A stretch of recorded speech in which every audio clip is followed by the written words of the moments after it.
I'm Rick Dadarian, and this is Realms of Memory. Historian Georgy Kasyanov is a professor at the Maria Curie Skłodowska University in Lublin, Poland. He's written, co-authored, and co-edited over 20 books on the history of his native Ukraine. He's an expert in memory studies and heads a laboratory of international memory studies. I had the chance to speak with him in February 2024 about his book, Memory Crash: The Politics of History in and Around Ukraine, 1980s to 2010s. Georgy's interest in the memory politics of Ukraine grew out of his own personal struggle to find ways to write critically about his country's past. He earned his doctorate at the end of the Soviet period and faced the harsh reality of state censorship. Even after Ukraine gained its independence in 1991, he realized that historians were still not free to write critically about the country's past. Instead, they found themselves bound to an older, narrowly defined ethno-nationalist history that they themselves had helped to revive and sanctify. As Ukraine fights for its survival in the present, Georgy Kasyanov's work reminds us of the dangers of politicizing the past without any long-term plans for the future. Georgy, welcome to Realms of Memory. Hello. When I began my conversation with Georgy, he quickly reminded me that he began his career as an historian at a time when there was very little academic freedom. I grew up in the Soviet Union. I grew up in mono-ideological system and mono-party system, when there was a Communist Party of the Soviet Union which directed everything and which commanded everything, including the sphere of historical research. My first thesis was defended under the specialization or history of the USSR. And then my tutor, when I presented the final text of my dissertation, my tutor just deleted the names of Trotsky, Bukharin, Rykov, and some other Soviet top officials of 20s. Just deleted them from my text. And when I asked him why, he told me we should not tease the geese. So, meaning the members of the scientific council, where I had to defend my dissertation, etc. So I did not resent it openly. That was a, let's say, very practical consideration that you have written thesis, you have to defend it, etc. So, but it was a good lesson to me. It wasn't, nota bene, it was in 1987. It was already perestroika and all other, the glasnost and the how people put it that time, fresh wind, etc. So, but nevertheless, in the academic field, it still was under control, and some people were unwanted on the pages of dissertation devoted to 20s and 30s. Even at the very end of the Soviet Union, Georgy recalled that doing history, especially on Ukraine, required stealth tactics. In 1990, I prepared a book on the history of Ukrainian intelligence of 20s and 30s, and first, I did not steal documents, but I steal my notes from the archive, because making notes, I had to present the notebook to, it was handwriting, so I just had to present it to my notebook with my notes to the to the person who was a director of the reading room. And then when I did it first time, she just used a, I don't know how to put it in English. She used a certain kind of ink to make complete pages of my notes, to make them black. So that just deleting all my part of my notes. So my next visit was with two notebooks, one for her and one for myself, which I used my clothes to hide it from her. When the Soviet Union finally collapsed and Ukraine achieved independence in 1991, Georgy realized that doing critical analytical research on Ukraine was still not possible. As a historian working in a newly independent country, he found himself subject to a variety of pressures that constrained his academic freedom. The situation changed, but the next actors came to the fore when it deals with the academic freedom. First of all, the street and what we call society or societal factors. So people wanted something. They wanted what they called this time to fill blank spots, or to have a true history, or to have a historical justice. So you had to follow this. So just imagine you're a historian, you're supposed to write a kind of analytical history, but you have to follow historical justice. What kind of analytical history it would be? Okay. Then another factor came. That was the factor of dominant discourse. I did not read Michel Foucault that time. I was not aware of post-structuralists about this time.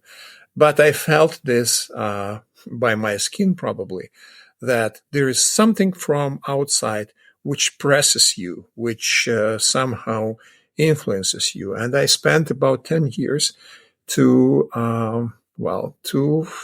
reach a level of freedom, of personal freedom, in terms of autonomy, let's say. After struggling for years to attain his own academic freedom, Georgy found that by the 2000s, his country and fellow historians had come full circle. Once circumscribed by the dictates and narrative of the Soviet Union, they now had become prisoners of a new national narrative of their own making. It's kind of irony of history that they created these prescriptions. They created dominant narrative. It was a kind of dynamics in this process. So in the end of 80s, many historians changed they moved from, let's say, communist ideology to national or nationalist ideology. The idea of history, not as a history of struggle of classes, but a history of struggle of nations for self-determination.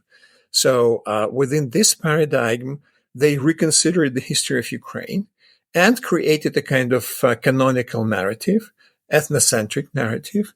History of Ukraine is a history of Ukrainians. And then creating its narrative, or recreating, because it was created 100 years before. So then started to follow it and started to perceive this narrative as a kind of source of wisdom. And then accepting this and recognizing this as a source of wisdom, they started to follow it uncritically. And then, even in certain aspects, this narrative became a kind of sacral text, so sacred text. So those who deviated from the prescriptions of these canonic narratives were considered as dissidents and as a revisionist or whatever. So I might jump ahead a little bit here, because you're talking about this narrative that these historians are helping to write, and then they're caught up in it themselves. And Ukraine is a new country. I mean, it needs a national story. It needs to find ways to connect people, to offer a sense of belonging and identity. So, and historians play a role in that. But what I thought was fascinating reading your book was that you point out that it's not something that's created. It's something that's restored. It's a restoration project. And I think you describe this history that's written as something that's taken from a totally different era and just parachuted into the present. That it's a story that comes from the time of horse and carriages, and then it's plunged into the era of automobiles. So, what is this narrative? They don't invent it; they dust it off, right, and bring it into the present. Well, it's classical story. It is classical story of the era of nationalism. So whether your state exists as a project or as a reality. Of course, this state and this nation need a kind of historical biography. That's that's a kind of canon of the development of nation state. So it happened not only in Ukraine, it's everywhere. Probably with the exception of Russia, where there was not national narrative, but was imperial or neo-imperial narrative, because Russia constitutes itself as an empire, not as a national state. So, but everywhere in Central Eastern Europe, in Balkans, in Baltic states, everywhere there was a renaissance of ethno-national narrative. And this renaissance was followed, of course, by the return to the roots. And Ukraine had these roots. Ukraine had a 100, even more than 100 years historiographer tradition, which was founded by Mikhailo Hrushevsky, who in 1904 wrote an article which was exactly about separating the history of Ukraine from imperial history of Russia, and exactly about separating history of Ukraine as a history of Ukrainian people. It was populist narrative. It was about Ukrainian people, which was identical. The term Ukrainian people was identical to Ukrainian nation, and Ukrainian people to the other side was identical to Ukrainian peasantry mostly. So to the people, so people, mostly peasantry and intelligentsia. So summarizing this, that was a return to the roots. You can find monographs. For instance, there was collective monograph, History of Ukraine, New Vision, published in 96, republished in 97, republished in 2000, republished in 2002, New Vision. But at the preface to this book, the editor-in-chief wrote that this book is new, but it is based on 100 years historical tradition started by Mikhailo Hrushevsky. So Mikhailo Hrushevsky wrote his article and his 10 volumes history of Ukraine Rus at the turn of 20th century. So that was the time when Ukraine didn't have a state, Ukrainians didn't have state. The state was only in the projection, in the future as a political project. And the nation also was in the process of formation. So historians were nation builders. And in 90s, they got back to this role as nation builders. Now there was Ukrainian state. Now there was Ukrainian nation, which is a community of the citizens of the state. Majority of them were Ukrainians, about 80%. So they needed their biography. And historians followed this scenario. Since they already have this historiographical tradition, they just got back to this tradition. The only problem with this tradition was that this tradition was founded in the time when Ukrainian nation was at the beginning of modernization process.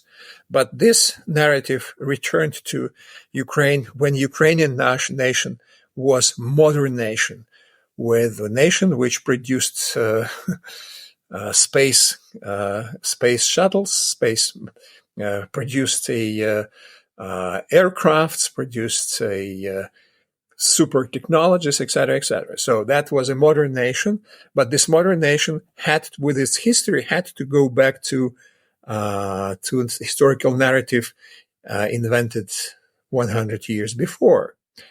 In the core, this narrative was, but it's okay, no problem. But the major problem was that at this time, Ukrainian nation was not just ethnic nation; it was civic nation. It was the community of citizens, not just community of blood or language or culture.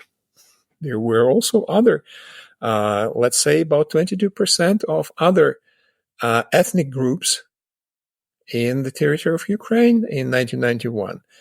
they also might have their own visions of history, and these visions were not taken into account.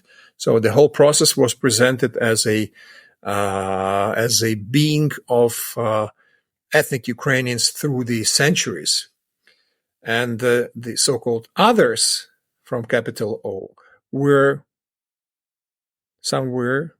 They were not aboard; they were somewhere else, not in this. Or in the worst case, they were considered as aliens. So do you see that as a missed opportunity, that you have a chance to rewrite the national story, to connect people to the nation in new ways? The country has changed significantly since the last brief period of independence in the early 20th century, and you go back and recycle a 100-year-old narrative that leaves a lot of people out of the story. I mean, I can't. When I was reading this, I'm somebody who works on immigration in France and Algerians in particular, and I've read a number of books written by the children of immigrant workers who grew up in France in the 1960s and 1970s. And there's one author who talks about going into school and reading the history book about and reciting how his ancestors were the ancient Gauls. And the whole point is just to poke fun at how you have this narrative that maybe made sense at the end of the 19th century when they were setting up the school system, but when he's in class in the 1960s or 70s, it's completely out of sync with the new reality of the country. And his family's there because they're helping to modernize the country. They don't have the labor to do it on their own, but he's alienated from that national story. I couldn't help thinking about that when you made this point about the story from the era of horse and carriages. Mm-hmm. Exactly. It's my point. And France is a very good example. You propose you propose people from Algeria to be Gaulois, and then you might have a problem with the national identity. So generally, it's funny that France presented as a canonical story of civic nationalism. So égalité, fraternité, and so on, and then France did extreme efforts to kill local languages, like in Provence or in Bretagne, and this book, Eugène Weber book, Peasants from Frenchman from peasant to Frenchman. Yeah, so they used a good deal of coercion in that, and then it's this country presented as a kind of cradle of democracy and civic nationalism. That's a kind of irony here. So, and here the same story. You have 22% at 91. You had 22% of other ethnic groups in your country, and then you propose them to learn history where only Ukrainians presented, and if they presented or misrepresented, sometimes presented or misrepresented in a very specific way. So I agree with this, and this is my point, that it was a missed opportunity. And now we can get into the swamps of nation and nationalism theories and try to understand what kind of project was proposed by Ukraine in terms of nation building. And I tend to call it nation-state building project, not state-nation, but nation-state building project. And that was probably one of strategical mistakes. The only thing which saved Ukraine for a while was that this nation-state project was quite ambiguous, and it provided a lot of space for other different ethnic groups to coexist there. For instance, linguistic Ukrainization was quite superficial, and about 60% of population used Russian, or even top officials speaking Ukrainian in public just switched to Russian in private life, etc., etc. Then, the idea of a homogeneous Ukrainian nation based on only Ukrainians, ethnic Ukrainians. Also, ethnic Ukrainians is also interesting story because there are ethnic Ukrainians in Transcarpathia, ethnic Ukrainians in Bukovina, ethnic Ukrainians in the south. They are very different. They are ethnic Ukrainians, but they, in many cases, culturally very different. So that was a exactly nation building project on the principles of 19th century. But Ukraine was living well, started its existence as an independent state in the end of 2020 and in 21st century. And of course, there should be kind of combination and let's say balance between principles of ethnic and civic nationalism to build a prosperous state. Unfortunately, it was not taken into account. Formally, Ukraine was and still is in the constitution, there is a notion of the people of Ukraine, which is exactly a notion of civic nationalism. Ukrainians are those who are living in Ukraine and have Ukrainian citizenship, regardless of their ethnicity. However, in practice and in many policies, there were principles of ethnic nationalism applied massively, sometimes with more or less intensity, but it was the case. And so that probably the history textbooks were the best reflection of this process. I've worked at Source Foundation for 13 years as education program director, and we did a lot of projects involving civil society, teachers, to change the content of the history textbooks. And to a certain extent, there was a moderate success. In the course of time, part of, I would say the good deal of, intolerant notions, mentions, a good deal of intolerance, cultural intolerance, diminished. And the Ukrainian textbooks became more sensitive to perspectivity and multi-ethnic composition of Ukraine. However, unfortunately, after 2014, after the Russia's aggression started, then this tendency stopped. Yeah, and that really reminds me of my. I had an episode where I looked at memory activists in Israel, and they're basically trying to broaden the national story to include, well, what happens to Palestinians who lived in Israel in 1948? How to what extent has the Nakba been forgotten? And the whole point of the author was that it's really hard to broaden the story if you're in a context of war. Mm-hmm. Yes, of course. Yes, it's true. Yes, yes. Well, this is a kind of dynamics after 2014 when, first of all, Russia led, let's say, memory wars against Ukraine by this time for about 5 or 7 years, and under the slogan of the fight against nationalism. And the specifics of this memory wars was that Russia did not consider Ukraine and Ukrainian politics and Ukrainian vector of politics, did not consider them as an external politics or as a foreign politics. They believed that politics in Ukraine is a matter of their internal politics. And then, struggling against Ukrainian nationalism, they believe that they do this on their historical territories, on their historical proper. And in return, of course, it became a kind of impulse for the further development of extreme Ukrainian nationalism, particularly in terms of anti-Russianism. So Russia wanted to dominate and to command Ukrainian historians. In return, Russia received a development of nationalism in Ukraine and anti-Russian nationalism, particularly after 2014.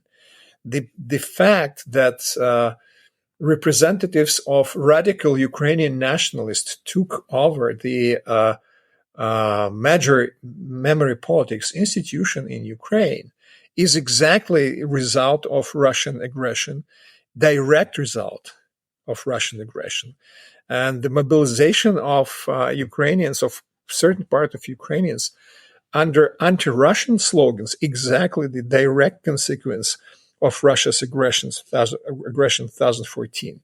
So it's a kind of vicious circle. Russia struggles against Ukrainian nationalism. Ukrainian nationalism is growing. Russia struggles against growing Ukrainian nationalism. In response, Ukrainian nationalism is growing. So it's an endless story. Well, one of the things I want to go back to, because there are these two narratives. On the one hand, you've got a country that goes back to the 19th, early 20th century to look for its past, for a usable past. On the other hand, you've got this reality of lots of different narratives of belonging within Ukraine. And the two that you feature in your book, feature most prominently are the national that veers in the direction of nationalism, and then you have the Soviet nostalgic narrative, and they're really at odds and increasingly in tension in the course of the 2000s until that Soviet nostalgic narrative gets completely, for the most part, displaced. Mm-hmm. What are those? What are those two narratives that are in tension? How do they coexist, and when do they start to really be at loggerheads? Well, generally, they started, the first stage was in the end of 80s and beginning of 90s. And that time there was Soviet narratives, not Soviet nostalgic narratives. The Soviet narrative, which tried to, let's say, reorganize the history of Ukraine along communist ideology, but without extremes of this ideology. Then, during 90s and 2000s, the Soviet narrative turned into Soviet nostalgic narrative, particularly in 90s, when the social economic situation was extremely bad, and people started to recall recent Soviet future without economical crisis, without jobless people, without homeless people on the streets, without galloping prices, etc., etc. Is that like a kind of nostalgia that it's Yes, exactly. Like Ostalgie in Eastern Germany. Exactly. The same was in Poland, in Czech Republic, and in many Central East European countries, in Baltic states. So and that was a Soviet nostalgic narrative. And they coexisted, the national narrative and Soviet nostalgic coexisted in a while. It was a kind of, some commentators call this ambivalent politics of history. In fact, there was no, let's say, well-formulated politics of history in the 90s. It was really, yes, it was ambivalent to a great extent. And I think that the open conflict started in the middle of the 2000s, when representatives of Soviet nostalgic narrative, I mean politicians, mnemonic actors, started to instrumentalize it, actively instrumentalize it. And at the same time, politics from other camp, from national Democrats and populists and nationalists, started to instrumentalize their narrative. And then it led to the open clash between these two narratives, including street fights, including things which happened in Kiev in 2005, and later, including marches devoted to Bandera in Kiev, started in 2008, and so on. So I think that the radicalization of the conflict between these two narratives started at the time when politicians got the idea of the potential of this narrative, of instrumentalization of these narratives. They started to use it in active politics, and this, naturally led to what happened when they started to confront publicly these narratives. And then, due to the fact that these narratives were located regionally, for instance, Soviet nostalgic was predominant in the south and in the east. in Donbass and particularly in Crimea, while national or nationalist narratives were predominant in Western Ukraine and in Central Ukraine. So that was also extremely dangerous in terms of instrumentalization. And you mentioned too that their interests at play, right? They're economic industrialists in the eastern part of Ukraine. That they see the promotion of this Soviet nostalgic narrative in their interest. There's this party of regions. Yes. So there's power politics and economic interests that are behind this. There may be a real residue of longing for at least an imagined past, but then there are groups that seize that and exploit it to promote their own interests. It was, well, to a great extent, it was deceptive and self-deceptive for those who promoted it, because they definitely use it from purely instrumentalist reasons. I don't believe that.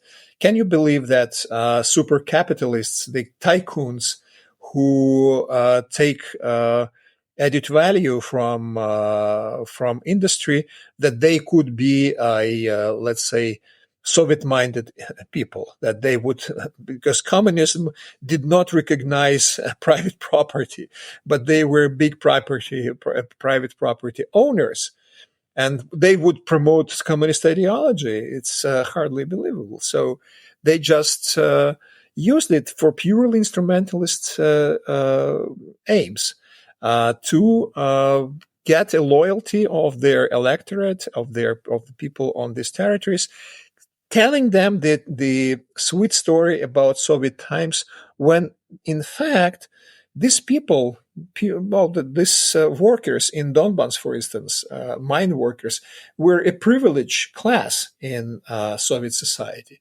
They got the biggest salaries. They got, say, huge social benefits, etc., etc. So there were sweet Soviet times in this region, and these sweet Soviet times were a part of this Soviet nostalgic narrative. So they had a receptive audience for that story. Exactly, and they use it quite effectively. Not being communists, so they used communist times nostalgia for capitalist purposes, which is really a great irony of history. Of course, there were also communists who used this for their own purposes, but it's also funny that the Ukrainian Communist Party was funded permanently by Ukrainian tycoons, including the Party of Regions. My sense is that there are certain political events that happened, whether it's the Orange Revolution, especially the Revolution of Dignity and the Maidan Revolution, 2014, that tipped the scales, right? And like push this process of nationalist narrative into high gear and really force a process of decommunization that really hadn't. It seemed like maybe the East hadn't really been forced into a national mold up until that point in time, and that really goes into high gear. I know there's this period of, you describe as a Lenin fall, and I realized that the icon for this podcast really comes from that particular period of time. It's this statue of Lenin in Kharkiv that's being pulled down with ropes in 2014. That's the image that I use for the logo for this podcast. But that's a particular moment in time. And could you provide an idea of what scale does this take on, this process of decommunization, in terms of like statues and street names, and the extent to which, how far does this go? Yeah, it was to a great extent. It was a great imitation of decommunization. By the time when this massive decommunization started in 2015, to a great extent, I do not have statistics, but we did a field research in 2010 and 2012 with my graduate students, and one of them even wrote a book about this later, about Lenin statues in central Ukraine. So what she did, she visited the big cities, city centers in central Ukraine, like Zhytomyr or Vinnytsia or Khmelnytsky, etc. And she stood next to Lenin monuments there, and she asked people on the street, "Who is this?" Then we also make questionnaires for the students in big universities in these cities, for historians, students of history, the first year students and fifth year students. And then the major task was to find out what people know about Lenin and what they think about Lenin. So majority of young people knew about Lenin very few. Moreover, what is interesting, that people who were asked in the streets sometimes had real problems to explain who is this. Well, they could read the sign on under the statue and say, it's Lenin. And who is Lenin and what he did, and et cetera, et cetera. So many people, particularly young people, were not aware of it altogether. So when Svoboda Party and ultranationalists started their crusade against Lenin, that was very manipulative maneuver, because they recovered the ghost of communism. So there was no communism anymore. There was no communist threat anymore at this time. Communist Party of Ukraine did have very few chances even to reach parliament by party lists. So there was no communist threat like it was probably in the 90s, restoration of communism. So that was very speculative. And they use it for certain political purposes, for political mobilization, etc., etc. So, and Leninapad or Lenin Fall in 2014, so-called spontaneous. It was not spontaneous. It was a part, just immediately in hundreds of towns, people started to topple Lenin statues. Of course, they imitate, or of course they follow the examples, etc., etc. But everywhere there was organized group of people who did what they did and did very well. So it was a political project. One of the other observations you make that jumped out at me was that if you're looking at this crafting of these different narratives or the writing of a national history, is that a lot of it seems to be done just on the fly. It's not planned out. It's. I think you mentioned that these things can happen within a normal mode or in a crisis mode, and that yes. In the case of Ukraine, that these stories that what's being remembered, commemorated, it's often happening within a crisis context, and the consequences, the implications are not really being thought through. It's a somewhat of a chaotic process. Exactly. It's to a great extent, it's spontaneous process. And so there might be different kinds of logics behind this process.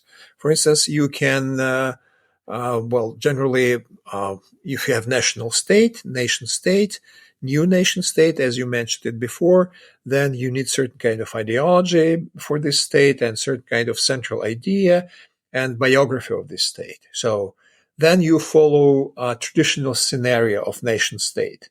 Okay, so you start to write a biography of nation, of titular nation of this Ukraine, like in case of the country, like in case of Ukraine. Okay, so then you have interest groups in the society who promote certain kind of narrative for their own political purposes, like it was with this conflict between communist Soviet nostalgic and national and nationalist narratives. Okay, this is instrumentalization.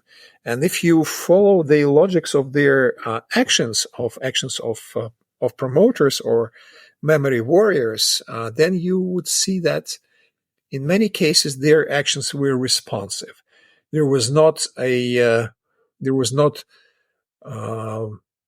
planned strategy behind this. So, for instance, elections. Then you use the Party of Regions and Communists use the thesis about nationalism threat and start bombing the nationalist narrative or national narrative. Rather nationalist than national, because nationalist, it is, well, generally the word nationalist in Ukrainian was pejorative for a long time. So in response, the politicians from National Democrats or populists or nationalists starting to promote their version of the past exactly for political purposes. So not because they planned this long year before, sometime before, but in response to the actions of their opponents. And exactly the same in the state policies. Yushchenko came to power, and since beginning of 2000s, he was very much preoccupied with the Great Famine. And as a president, he did his best to promote the Great Famine and Holodomor as a central element of politics of history of his time. And then there was a response from his opponents from different camps to oppose this tendency. And this is, I think that the lack of strategy and the lack of calculation of consequences is a kind of birthmark of Ukrainian politics for all 30 years of existence of Ukraine. No strategical thinking among power holders and among competitors for power. Just short-term tasks and no calculation of risks, no calculations of risk analysis. One of my earlier episodes, I interviewed this Todd Nelson on how Stalin gets rehabilitated, and you basically you harness Stalin to the story of the success in the Second World War, and you use that to forget about the repressions. Yeah, basically, and this was when I was interviewing Todd Nelson, it was just as Russian forces were gathering on the borders of Ukraine, and he was warning that this story, now told in schools, was part of a process of militarizing Russia, this celebration of the Great Patriotic War. So the stories that you invent, the stories that you tell, become part of the national psyche. And I just wonder, in the case of Ukraine, are you concerned about the direction that the country's gone, and if you have missed opportunities to tell the story in a different way, if you have a really exclusive story that leaves out a lot of people, emphasizes victimization, maybe adds on some heroic stories later on, but isn't really in sync with Ukraine of the 21st century. If that's the mold that people are being forced into, is there a concern? Do you have concerns looking to the future of your country? Well, generally, it's it can be placed into the context of future itself, not just future of historical narrative or future of immediate future. This future is unclear, so we don't know how Ukraine would look in the next year or two years or even 5 years. So ask President of Ukraine, so how would you expect Ukraine would look in 2029 or 2030? So that's again, I'm going back to the lack of strategical thinking of our elites. However, if we'll take into account the the dynamics, look what's going on with Ukraine now. What territories lost at this moment? What territories occupied? It's mostly Russian-speaking territories. It's territories where majority of Russian-speaking population and Russian population was concentrated. Okay, now these territories depopulated. So many people migrated either to Russia or to the Ukrainian territories, which controlled by Ukrainian government, or to the West.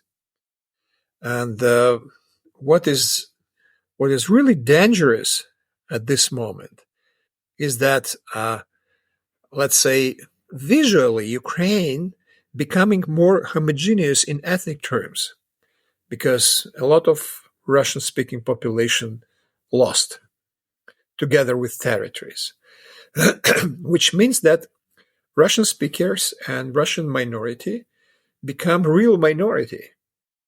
Moreover, if you look at the policies of last 2 years about Russian language, about Russian books, about Russian cultures, etc., you will see that they concentrated efforts to press out every features of Russian culture from Ukraine.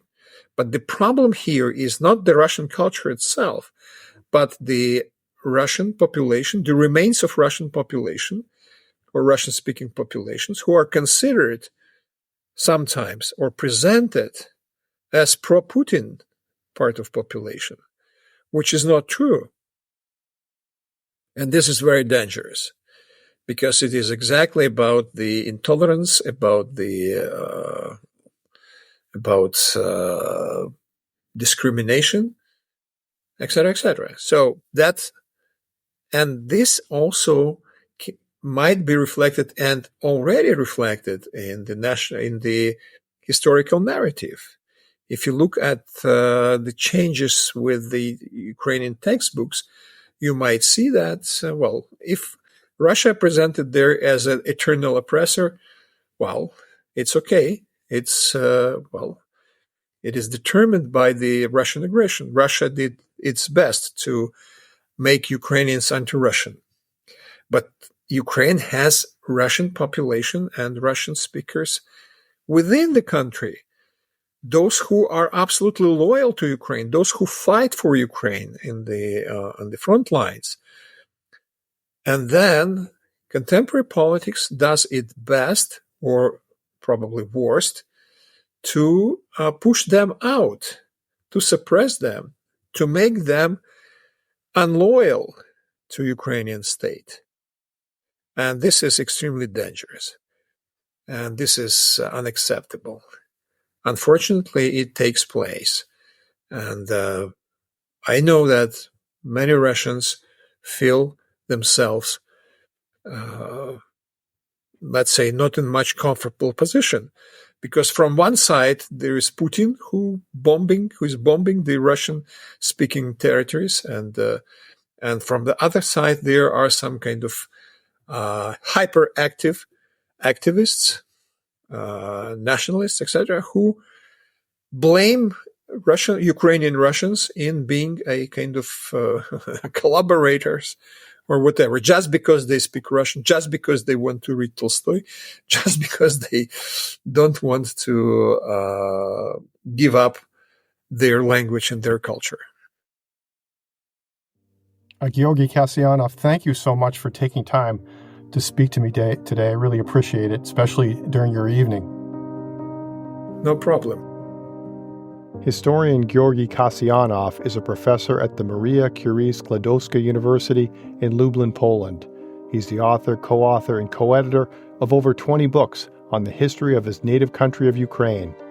I've been speaking with him today about his book, Memory Crash: The Politics of History in and Around Ukraine, 1980s to 2010s. If you've enjoyed this or other episodes of Realms of Memory, tell a friend or family member. I'm Rick Dadarian. See you soon.